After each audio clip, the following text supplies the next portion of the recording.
I never thought I'd be the woman who ruins a wedding, but that's exactly what happened.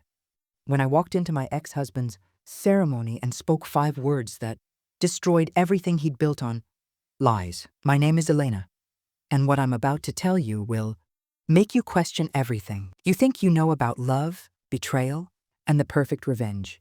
Because sometimes justice doesn't come from lawyers, or courts, or even time healing all wounds. Sometimes justice comes from a single sentence spoken at exactly the right moment, in front of exactly the right people, when your cheating ex-husband thinks he's finally won. If you've ever been betrayed by someone you trusted completely, if you've ever felt like the person who destroyed your life got to walk away without consequences, this story is for you. Because what happened at that wedding will restore your faith in karma. Before I tell you about that one line that changed everything, you need to understand what my ex-husband Marcus did to me. You need to understand the level of betrayal, the depth of manipulation, and the calculated cruelty that led to that moment at his wedding. Because when you hear what he put me through for 3 years, when you discover how he systematically destroyed my life while planning his future with another woman, you'll understand why what I did wasn't revenge, it was justice. And the look on his face when I said those 5 words, well, let's just say that some moments are worth waiting 3 years for. Stay with me, because what happens next will make you believe that sometimes the universe really does keep score. 3 years ago, I thought I had the perfect marriage. Marcus and I had been together for 8 years, married for 5 of them. We'd built what everyone called a power couple life. He was a successful investment banker. I was a marketing director at a tech startup. We had the beautiful house in the suburbs, the 2 cars, the joint investment accounts, the shared dreams of children and retirement and growing old together. But more than that, we had trust. Complete, unquestioning trust. Marcus handled all of our finances because he was better with numbers. I never questioned the investment decisions, the account transfers, the financial planning meetings. I was always too busy to attend. When he suggested I put my inheritance from my grandmother into our joint investment portfolio, I signed the papers without even reading them. When he recommended I quit my job to start my own consulting business, saying he'd support us both while I got established, I trusted his judgment completely. After all, he was the financial expert in our relationship. When he insisted on keeping our individual credit cards for our credit scores, while managing all our shared expenses, I thought he was being smart and responsible. I was wrong about everything. The first crack in my perfect marriage appeared on a Tuesday evening in October. Marcus had been working late more frequently. Big deal in the works. He said could set us up for life. I believed him because I always believed him. That night, I decided to surprise him at the office with his favorite takeout. We hadn't been spending much time together, and I missed my husband. I missed us. When I arrived at his building, the security guard looked confused. Mr. Chen? He left about an hour ago. Said he was heading home. My blood went cold. If Marcus had left an hour ago, where was he? Our house was only 20 minutes from his office. I called his phone. Straight to voicemail. I drove home, my mind racing with possibilities. Maybe he'd stopped somewhere. Maybe he'd gone to the gym. Maybe there was a perfectly reasonable explanation. But when I pulled into our driveway, his car wasn't there. I waited. 1 hour, 2 hours. At 11 p.m., Marcus finally came home, looking tired and slightly disheveled. Where were you? I asked, trying to keep the accusation out of my voice. The office, he said without missing a beat. Johnson called a last-minute meeting about the Morrison account. You know how these things go. I went to your office at 7.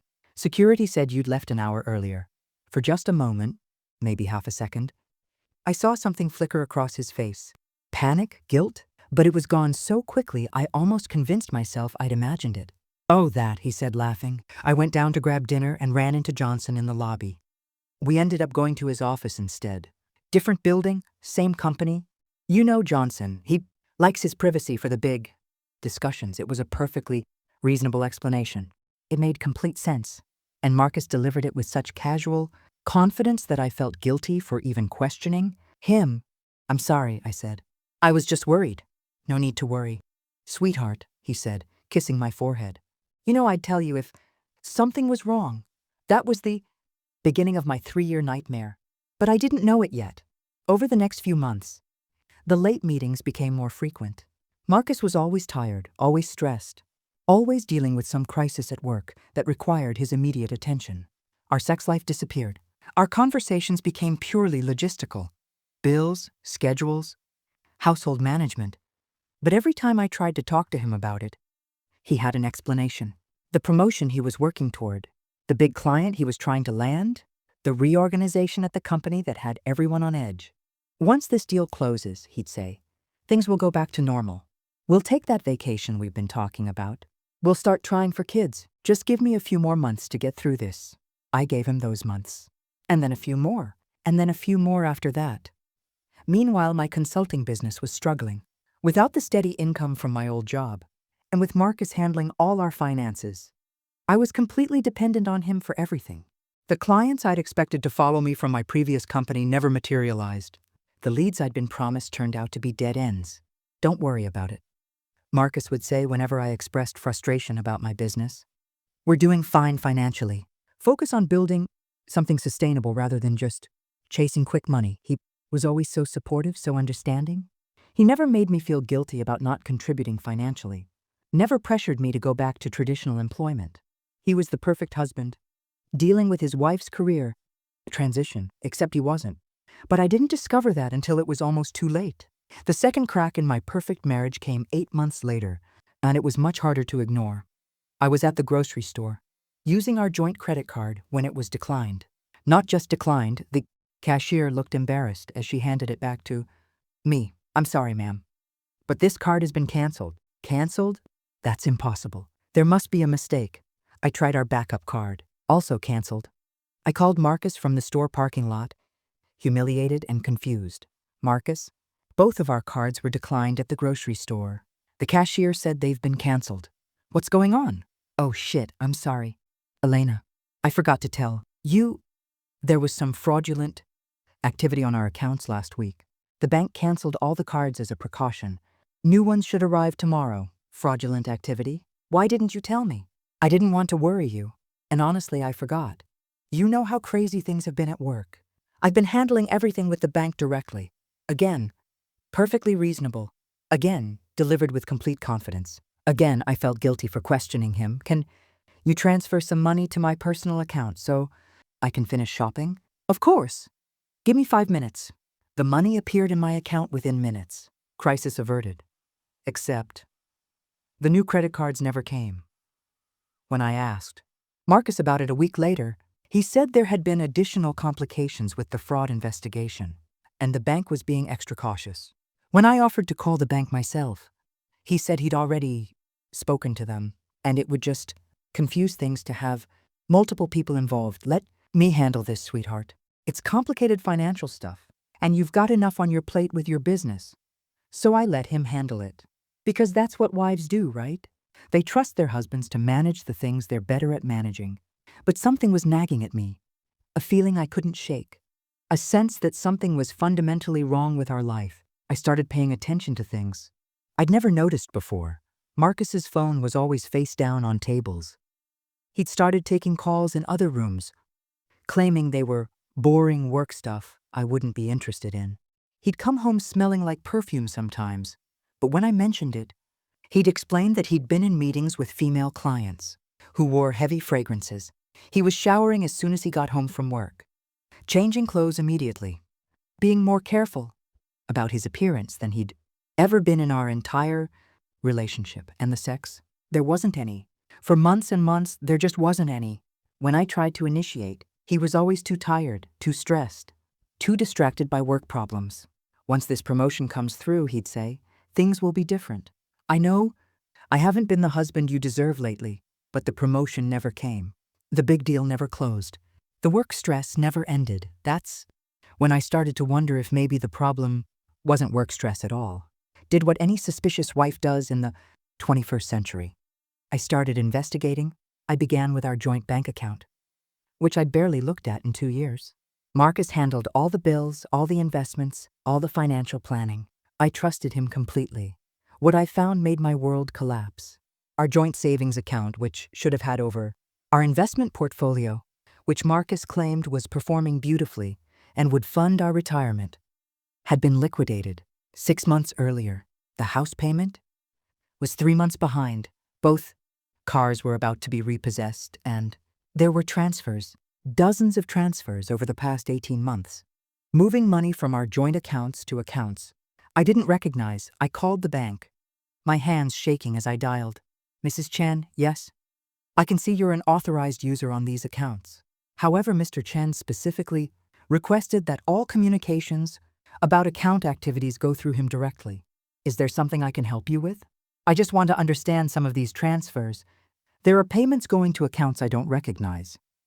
I'm not able to discuss specific transaction details over the phone, but I can tell you that Mr. Chen has been very active in managing your joint finances. He's made several large transfers and withdrawals over the past year. Transfers to where? I really can't provide those details without Mr. Chen's authorization or your presence in the branch with proper identification. I hung up and immediately drove to the bank. What I learned there destroyed me. Marcus had been systematically draining our accounts for over a year. Large transfers to a personal account I'd never heard of. Payments for rent on an apartment across town. Credit card payments for cards that weren't ours. But the worst part, the part that made me physically sick, was the mortgage on a house I'd never seen, purchased 8 months earlier, with my inheritance as the down payment. This property, the bank representative said, showing me the paperwork, was purchased jointly by Marcus Chen, and she paused, checking the documents. Jessica Williams. Who is Jessica Williams? According to this, she's listed as Mr. Chen's fiancé. My husband of 5 years had bought a house with another woman, using my grandmother's money, and she was listed as his fiancé while he was still married to me, while he was still coming home to me every night and telling me he loved me, while I was struggling to build a business and wondering why our marriage felt so distant and cold. I sat in that bank for 2 hours, going through 3 years of financial records, uncovering the systematic theft of everything I owned. Marcus hadn't just been cheating on me. He'd been financially destroying me while building a new life with another woman. The apartment across town? That's where he'd been during all those late meetings. The mysterious credit card payments? He'd been funding his double life with Jessica Williams while telling me we needed to be careful with money. But here's the truly diabolical part. While he was stealing my inheritance and destroying our joint finances, he'd also been manipulating me into financial dependency. The consulting business he'd encouraged me to start, he'd sabotaged it from the beginning. The clients who never materialized? Marcus had contacted my former colleagues and told them I was having personal issues and wasn't taking on new work. The leads that turned into dead ends? Marcus had been intercepting my emails and phone calls, redirecting potential clients elsewhere. He hadn't just been cheating on me and stealing from me. He'd been systematically isolating me, making me financially dependent on him, ensuring that when he finally left me for Jessica Williams, I'd have nothing, no money, no business, no house, no car, nothing. It was the most calculated, cruel, comprehensive betrayal I could imagine. And he'd been doing it for 3 years while looking me in the eye every morning and telling me he loved me. That night, I confronted Marcus. I had every bank statement, every transfer record, every piece of evidence of his betrayal spread across our dining room table when he came home from his late meeting. "Welcome home," I said, my voice surprisingly calm. "How was your evening with Jessica?" Marcus stopped in the doorway, and I watched his face go through the most incredible transformation. Shock, panic, calculation, and finally, almost impressively, resignation. "How long have you known?" he asked. Not, "I can explain," not, "It's not what you think," not even, "I'm sorry," just, "How long have you known?" As if the only thing that mattered was whether his timeline for destroying my life was still on track. "I found out today," I said, "all of it. The house you bought with my inheritance money. The apartment you've been living in while pretending to come home to me. The 3 years of systematic theft. Jessica Williams, your fiancée." Marcus sat down across from me, looking tired but not particularly guilty. "I was going to tell you soon," he said. "Tell me what exactly?" "About Jessica. About the divorce. About all of this." "The divorce?" "Elena, our marriage has been over for years. You have to know that. We're like roommates who barely talk to each other. There's no intimacy, no connection, no future. I found someone who makes me happy. I stared at this man I'd been married to for 5 years, this man I'd trusted with my entire life, and realized I was looking at a complete stranger. So you decided to steal my inheritance and destroy my business while you planned your escape? I didn't steal anything. Everything we owned was community property. I just redistributed some assets. Redistributed. To your girlfriend, Jessica. And I are building a life together. A real life. You and I, we've just been going through the motions for years. The casual cruelty of it took my breath away. He wasn't even pretending to be sorry. He was annoyed that I discovered his plan before he was ready to execute the final phase. What was the final phase, Marcus? How were you planning to end this? He shrugged. I was going to file for divorce next month. Irreconcilable differences. Clean break. You could have kept the house. What house? You mortgaged our house? To buy property with your girlfriend. You would have figured something out. You're resourceful. After he'd spent 3 years making sure I had no resources, no business, no financial independence, no support system. Did you ever love me? I asked. I thought I did. But Elena, we grew apart. People change. You can't blame me for falling in love with someone else. I can blame you for stealing from me. I can blame you for lying to me for 3 years. I can blame you for destroying my business while pretending to support me. I never destroyed your business. You just weren't very good at it. He said it so casually, so matter-of-factly, that it took me a moment to process the cruelty. You intercepted my emails. You contacted my potential clients and told them I was unstable. You deliberately sabotaged every opportunity I had. I was trying to protect you from embarrassing yourself. Your business plan was unrealistic. You were never going to succeed as an independent consultant. So, you decided for me? Someone had to make the practical decisions. You were always too emotional about business, too emotional. About my career, about my future, about discovering that my husband was a sociopathic thief. When's the wedding? I asked. What? You and Jessica. When's the wedding? Because I assume that's the next step in your plan. Marcus looked uncomfortable. For the first time in our conversation. We haven't set a date yet. But you've discussed it, Elena. This conversation isn't productive. I'll move out this weekend. We can handle the divorce through lawyers. There's no need to make this more difficult than it has to be. Difficult for who? You? The man who's been living a double life for 3 years? For both of us. Look, I know you're hurt and I understand why you're angry. But dragging this out isn't going to help anyone. Dragging it out. As if wanting to understand how my husband had systematically destroyed my life was unreasonable. Want everything back? Said. My inheritance. The money you stole from our joint accounts. Compensation for the business you sabotaged. Everything. Marcus laughed. Actually laughed. Elena, you don't understand how divorce works. Community property gets divided equally. You'll get your share of whatever's left. Whatever's left. You've stolen everything we had. I've made some investments that haven't paid off yet. But they will. Jessica and I are building something together. Something real, with my money, with our money. Money we earned together during our marriage. He was rewriting history in real time, turning his theft into legitimate financial planning and his betrayal into a reasonable response to our failed marriage. I'm going to fight this, I told him. I'm going to fight you for every penny you stole. And I'm going to make sure everyone knows what you did. That's your choice, he said, standing up from the table. But Elena, you should think carefully about how you want to handle this. I have resources now. I have connections. I can make your life very difficult if you try to cause problems for Jessica and me. And there it was. The threat. After 3 years of manipulation and theft, he was now threatening me to keep quiet about it. Are you threatening me?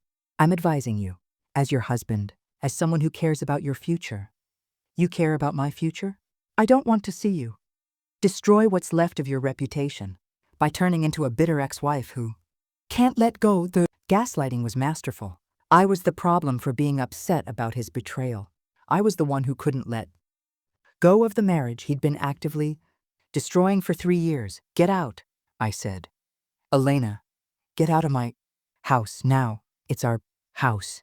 Get out. Marcus left that night, and I never saw him again. Not until the wedding. But that night, as I sat in our empty house surrounded by evidence of his betrayal. I made a decision. Marcus thought he'd won. He thought he'd successfully stolen my life, destroyed my future, and escaped without consequences. He was wrong. The next morning, I hired the best divorce attorney in the city. Margaret Walsh was a woman in her 60s, who'd been handling high-asset divorces for over 30 years. She was expensive, but she was also ruthless, and that's what I needed. "Tell me everything," she said when I walked into her office with 3 boxes of financial records. So I did. Every detail of Marcus's betrayal, every stolen dollar, every manipulated situation. Margaret listened without expression, taking notes, occasionally asking for clarification. When I finished, she sat back in her chair and smiled. It wasn't a warm smile. "Your husband made several very expensive mistakes," she said. "Expensive how?" "First, he used your separate property, your inheritance, to purchase community property with another woman while still married to you. That's conversion, and it's illegal. Can we get the money back? We can get much more than that. Second, he committed fraud by systematically deceiving you about your joint finances while transferring assets to benefit his relationship with another woman." Margaret pulled out a legal pad and started writing. "Third, he interfered with your business relationships, which constitutes intentional interference with prospective economic advantage. Fourth, the financial manipulation and emotional abuse constitute intentional infliction of emotional distress. So we can sue him? Honey, we're going to destroy him. But it's going to take time, and it's going to require patience. Are you prepared for a long fight? How long? Could be 2 years, maybe 3. High-asset divorces with fraud allegations move slowly through the system. Marcus clearly has resources and will fight every step of the way. 2 years, 3 years. More time for Marcus and Jessica to enjoy their life built on my stolen money. There has to be a faster way, I said. Margaret looked at me carefully. What are you thinking? I don't know yet, but there has to be something we can do to apply pressure. To make him understand that there are consequences for what he did. Elena, I need to be very clear about something. We're going to win this case. The evidence you've gathered is overwhelming, but if you do anything, that could be construed as harassment or intimidation. It will hurt our position. You cannot contact Marcus directly. You cannot contact Jessica. You cannot interfere with their lives in any way. I understand. Do you? Because I've seen brilliant cases get destroyed by clients who couldn't resist taking matters into their own hands. I won't do anything to hurt our case, and I meant it. I wouldn't do anything to hurt our legal case, but I didn't say anything about not hurting Marcus. Over the next 18 months, Margaret and her team systematically dismantled Marcus's financial life. We traced every stolen dollar, documented every fraudulent transfer, proved every instance of deliberate sabotage to my business. Marcus hired his own team of lawyers, expensive ones, and they fought us on every detail. Discovery took 8 months. Depositions took another 4 months. Financial experts, forensic accountants, business valuation specialists. The case consumed both of our lives, but here's what Marcus didn't count on. I had nothing left to lose, and he had everything to protect.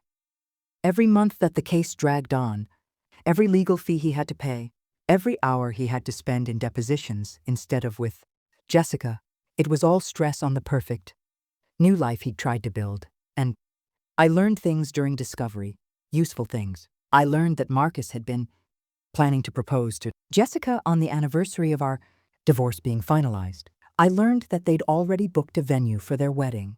I learned that Jessica had no idea how Marcus had funded their life together. She thought he'd come into money through a family inheritance. Learned that Jessica's family was very religious, very traditional, very concerned about appearances and moral behavior. I learned that the house Marcus had bought with my inheritance money was in both their names, which meant Jessica was financially entangled in property purchased with stolen funds. Most importantly, I learned that Marcus had never told Jessica about the ongoing legal case. As far as she knew, his divorce had been amicable and was almost complete. Jessica Williams had no idea that her fiancé was a thief, that their house was purchased with stolen money, or that he was about to lose everything in a fraud lawsuit. And then, exactly 18 months after that terrible night when I confronted Marcus with the evidence of his betrayal. I received an unexpected piece of information. Jessica's sister worked at the hotel where Marcus and Jessica were planning their wedding reception. She mentioned to a colleague that she was excited about her sister's wedding to the successful banker who'd inherited family money and was able to provide such a beautiful life for Jessica. The wedding was in 3 weeks. I sat in my tiny rental apartment, the only place I could afford while my assets were tied up in litigation, and realized that Marcus was going to marry Jessica before our case was resolved. He was going to have his perfect wedding, his perfect new wife, his perfect new life, all funded by money he'd stolen from me. Unless someone told Jessica the truth about her fiancé, unless someone explained to her family that their daughter was marrying a man who'd systematically destroyed his first wife's life, unless someone made sure that Marcus understood there are consequences for betrayal. I called Margaret. The wedding is in 3 weeks. I told her, I know. We'll use that in court. Shows he was planning this relationship during the marriage. Supports our fraud claims. What if Jessica knew the truth about Marcus? About where their money really came from? Elena, we've discussed this. You cannot contact them directly. I'm not talking about contacting them directly. What are you talking about? What if the information became public? What if people just knew? Elena, Margaret, Marcus stole 3 years of my life. He's about to marry another woman with my money, in a house purchased with my inheritance, while I'm living in a studio apartment and eating ramen noodles. Where's the justice in that? The justice comes when we win the case, and he has to pay you everything he owes plus damages in 2 more years. After he's had 2 more years of happiness with Jessica. Elena, I understand your frustration, but you cannot interfere with his wedding. It will destroy our case and could land you in legal trouble. What if I don't interfere with the wedding? What if I just attend? There was a long pause. Attend the wedding? It's not illegal to attend a public event, is it? Especially when the groom used my money to pay for it? Elena, think about what you're saying. You want to show up at your ex-husband's wedding? I want to witness what my money paid for. I want to see Marcus marry the woman he chose over me, in the ceremony funded by my grandmother's inheritance. And then what? You'll just sit there quietly and watch? I'll do whatever feels appropriate in the moment. Another pause. Elena, I cannot and will not advise you to attend that wedding. But I also cannot stop you from attending a public event. However, if you do anything at all, that could be construed as disruption or harassment, it will devastate our case. Do you understand? I understand. I'm serious. One wrong move, one moment of drama, one scene, and Marcus's lawyers will use it to paint you as an unstable ex-wife seeking revenge. Everything we've built will collapse. I understand. Then, why do I get the feeling you're going to do it anyway? Because sometimes legal justice isn't enough. Sometimes the only thing that matters is making sure the person who destroyed your life understands that actions have consequences. Sometimes the only thing that matters is looking your betrayer in the eye and letting him know that you remember everything he did to you. And sometimes the only thing that matters is saying exactly the right words at exactly the right moment to exactly the right people. The wedding was beautiful. Marcus had spared no expense, which is easy to do when you're spending someone else's money. The ceremony was at a historic church in the hills with over 200 guests. The reception was at an exclusive country club with a view of the lake. Everything was perfect. Everything was elegant. Everything was paid for with my inheritance. Arrived 15 minutes before the ceremony started, wearing a simple black dress that I'd bought specifically for the occasion. Not funeral black, that would have been too obvious. Just a sophisticated, elegant black dress that wouldn't draw attention but also wouldn't disappear entirely. Took a seat in the back row on the bride's side. Jessica had a large family, and no one questioned the presence of one more guest among the crowd. When Marcus walked down the aisle, I felt something I hadn't expected. Nothing. No anger, no sadness, no regret, just a cold, calculating satisfaction. He looked happy, confident, like a man who'd successfully escaped his past and was about to claim his reward for 3 years of careful planning. When Jessica appeared at the back of the church, she took my breath away. She was genuinely beautiful, radiant with joy, clearly head over heels. in love with the man waiting for her at the altar. She had no idea who she was really marrying. Watched the entire ceremony in silence. The vows were traditional but heartfelt. Marcus promised to love, honor, and cherish Jessica for the rest of his life. He promised to be faithful, to be honest, to put her needs above his own. The irony was incredible when the minister pronounced them husband and wife. When Marcus kissed his new bride, when the congregation erupted in applause and celebration, I clapped along with everyone else. This was it, the moment Marcus thought he'd won, the moment he thought he'd successfully stolen my life and used it to build something better with someone else. He was wrong, but he didn't know it yet. The reception was even more elaborate than the ceremony. Open bar, 7-course dinner, live band, flowers everywhere. I estimated the cost at easily $100,000. My 100,000. I mingled during cocktail hour, introducing myself to Jessica's family as a colleague of Marcus's from the financial world. Everyone was lovely, welcoming, excited to meet people connected to Jessica's wonderful new husband. He's just such a provider. Jessica's mother told me over champagne. Jessica was struggling so much after her last relationship. And then Marcus came along and just took care of everything. The house, the security, the future. She's never had to worry about anything. He certainly seems successful, I agreed. Oh, he is. Family money, inheritance from his grandmother. Jessica said he was very close to her before she passed. It's so nice when family wealth is passed down to the next generation, don't you think?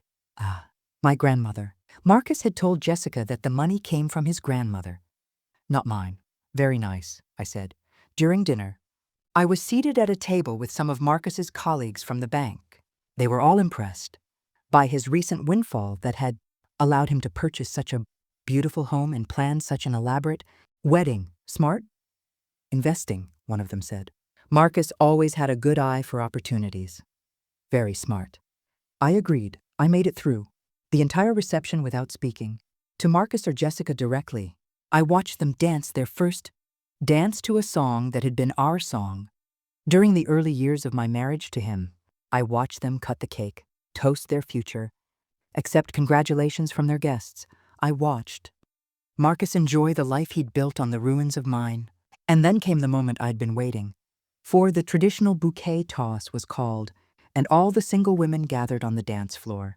I stayed seated, but I had a perfect view as Jessica climbed onto the bandstand, turned her back to the crowd of eager women, and prepared to throw her bridal bouquet. This one goes out to all the single ladies, Jessica called out, her voice full of joy and champagne. May you all find your perfect match like I found mine. She threw the bouquet high into the air, and as the crowd of women scrambled to catch it, I stood up from my table, not quickly, not dramatically, just a slow, deliberate rise from my chair. Marcus saw me immediately.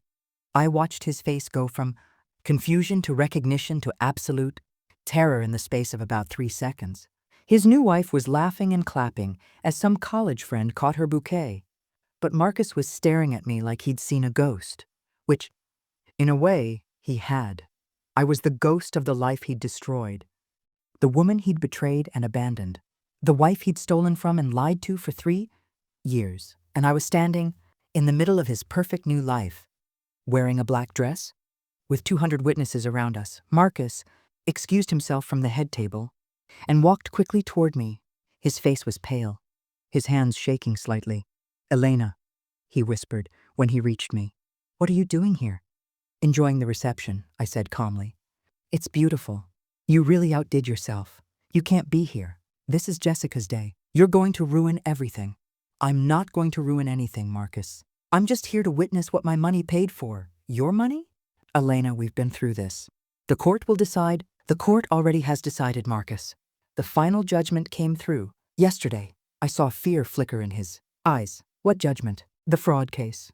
I won all of it. The house, the investments, the stolen inheritance, plus damages and legal fees. You owe me $1.2 million. That's impossible.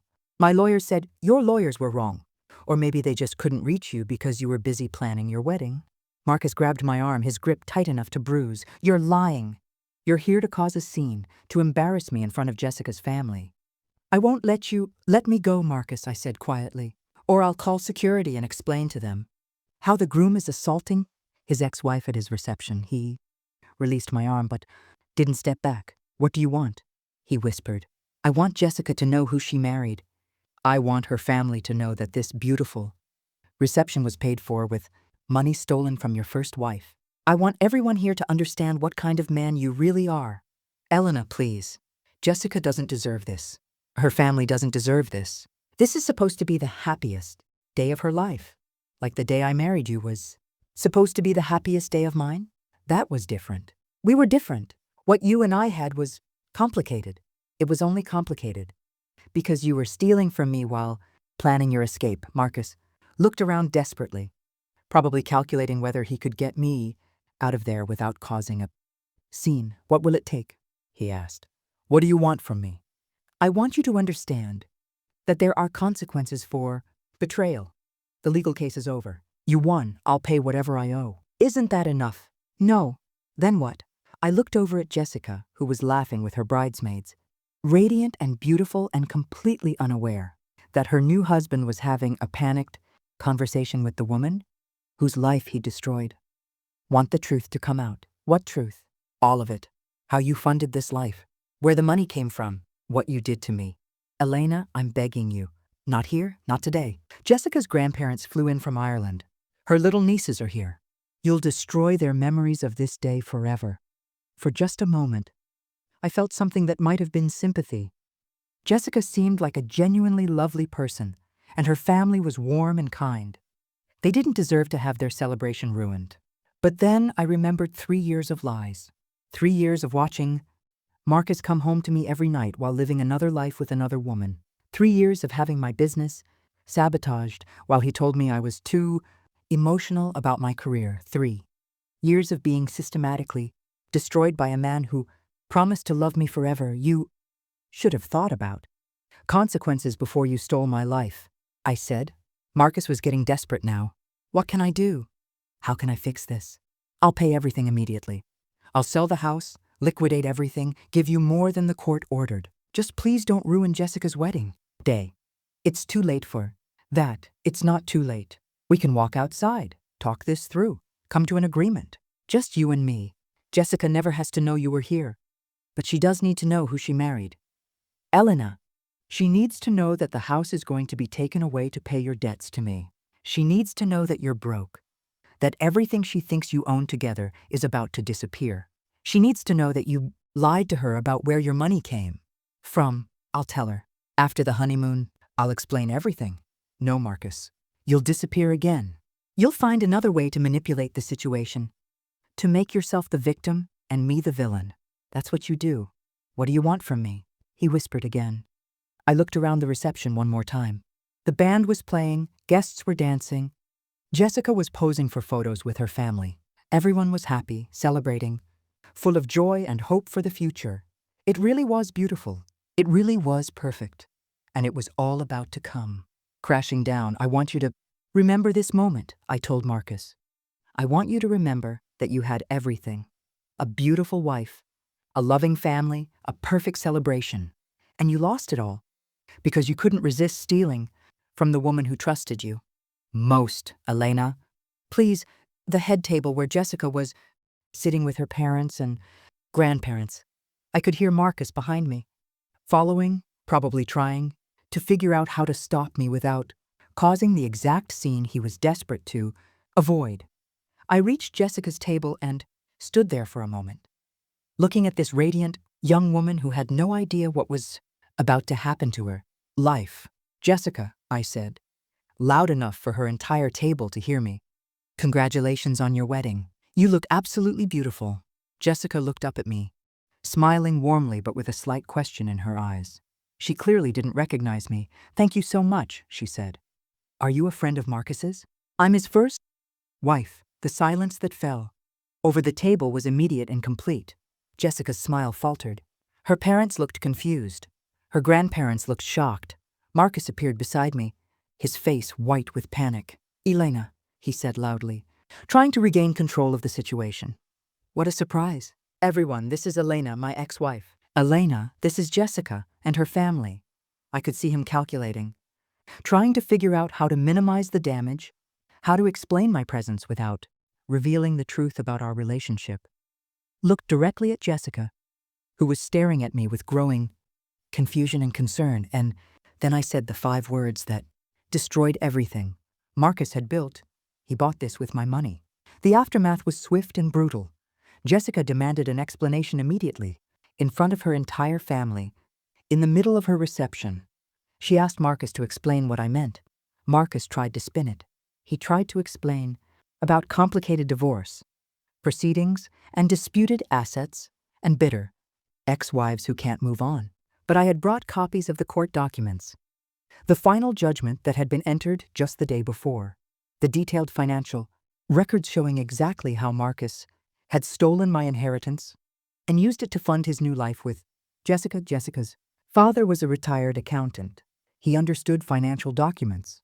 He could see exactly what Marcus had done and exactly what it meant for his daughter's future. The house would be seized to pay the judgment. The investments would be liquidated. Everything Marcus had told Jessica about his family inheritance was a lie. The money had come from his first wife's grandmother, stolen through fraud and deception.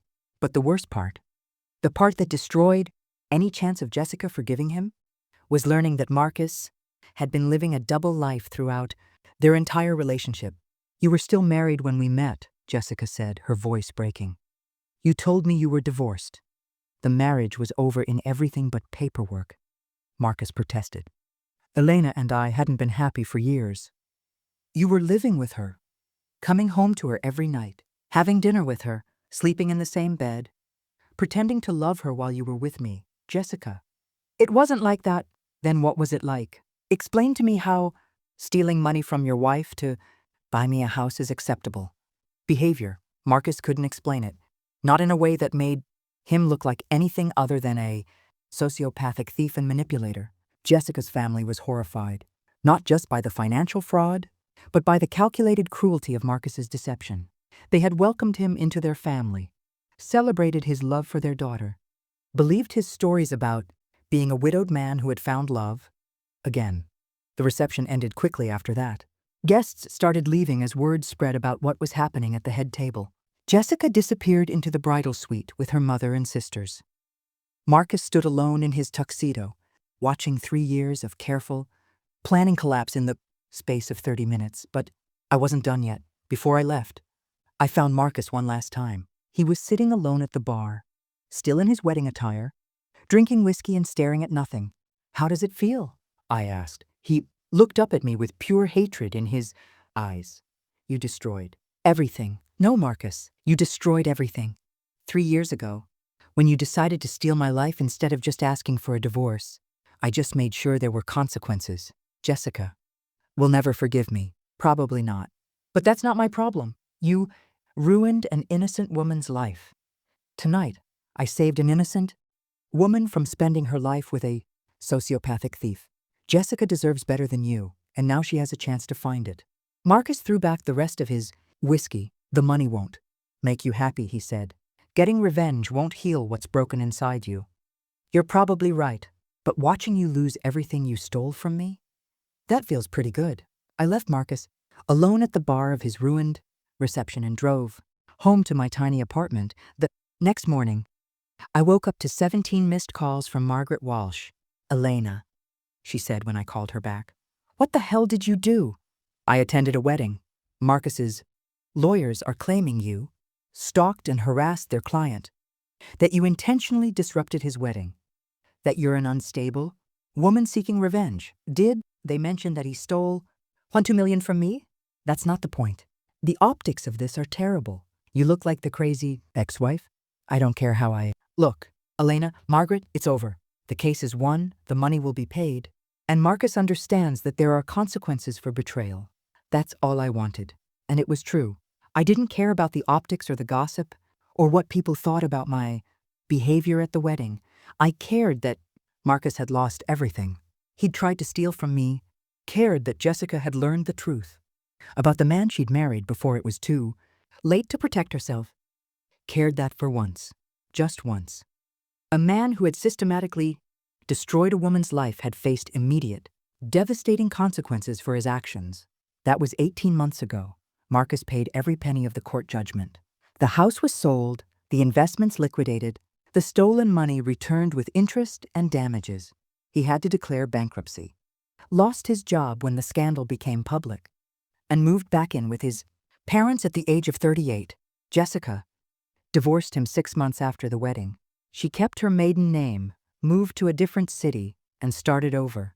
We've never spoken, but mutual acquaintances tell me she's doing well, that she's grateful to have learned the truth before they had children together. As for me, I rebuilt my consulting business from scratch.